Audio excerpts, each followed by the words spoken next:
All those in favor, we've got to talk.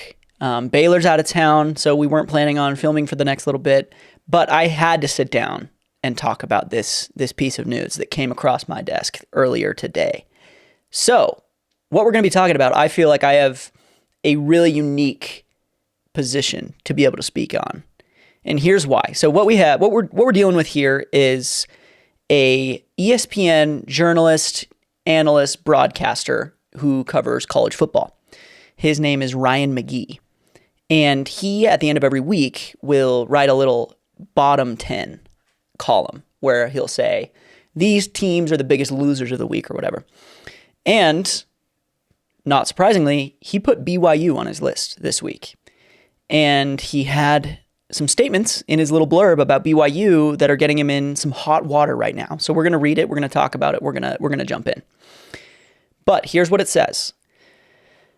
BYU, legend has it that after the angel Moroni showed Joseph Smith the golden plates upon which the Mormon church was founded, he also warned Smith to make sure to heed the oft-forgotten inscription located on the scratched-up backside of the plates.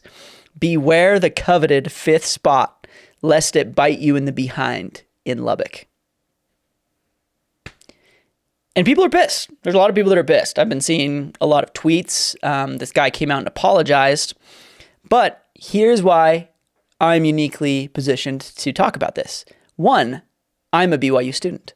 Two, I served my mission in Lubbock, Texas. I was on my first day in the mission. I went proselyting on Texas Tech campus. And I love Tech. I support the Red Raiders all the way through. And three, I have a church YouTube channel.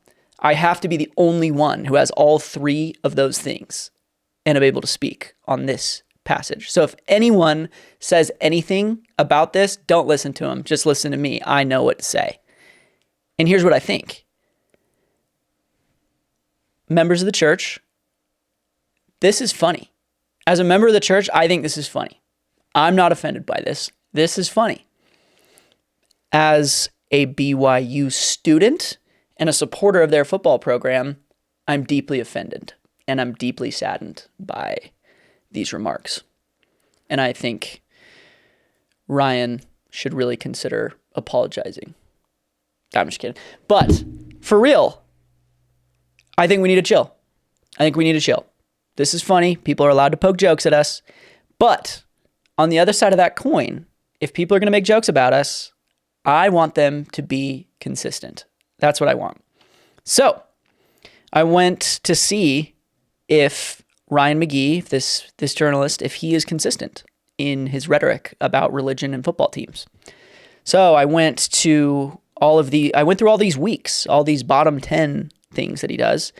And I thought surely about Notre Dame, he's going to make some joke about holy relics or the Virgin Mary, right? Surely. Here's what we got. The Huskies went to South Bend and A, ran the ball 45 times, 2, committed no turnovers, thirdly, won nearly every other statistical category, 4, cashed a check for $1.4 million, and E, not only dropped Notre Dame in the coveted 5th spot, they also produced a psychological sequel to Texas A&M's Week 1 nightmare. Notre Dame lost 2.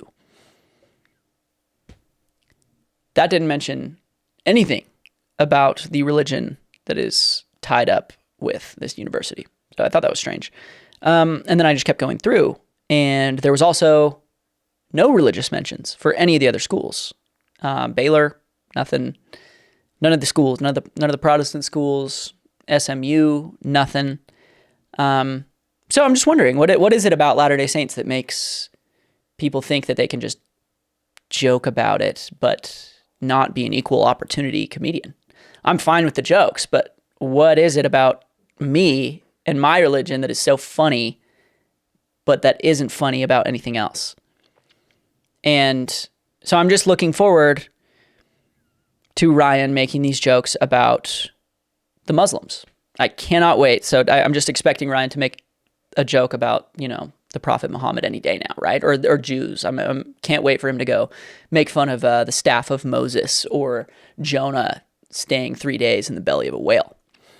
But I was just a little bit upset about this and was just kind of thinking some things through. And I thought, you know what? I'm gonna go watch one of my favorite movies. I'm gonna go watch Pocahontas.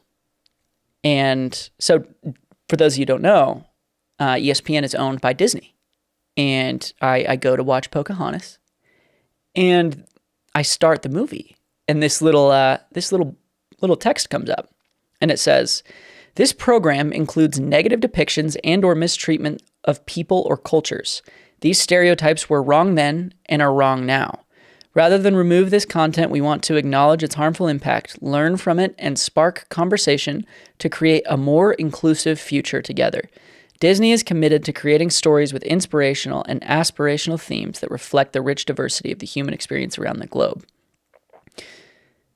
Does that sound like this blurb that Ryan McGee made on the Church of Jesus Christ of Latter-day Saints to you? Just think about that for a second. When we watch Pocahontas, we get this extremely careful, cautious condemnation of stereotyping and maybe treating certain cultures, especially indigenous cultures and religious practices, lightly. But then when it comes to the Latter-day Saints, you just make a joke. You just make a joke. You just make a joke about the golden plates. You make a joke about Joseph Smith.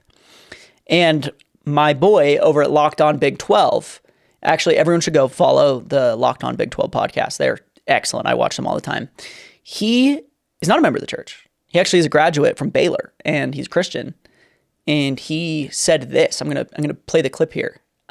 He defended us, and I really appreciate it. Colorado chanted F the Mormons. Arizona did the exact same thing. Fan bases have done that for decades. But ESPN mocking the Church of Jesus Christ of Latter-day Saints is not something I had on my bingo card. And also not something we should do. Yeah, like, can I be honest with you? I'm someone of faith. Not a member of the LDS church. I'm not. I like a beer every now and then.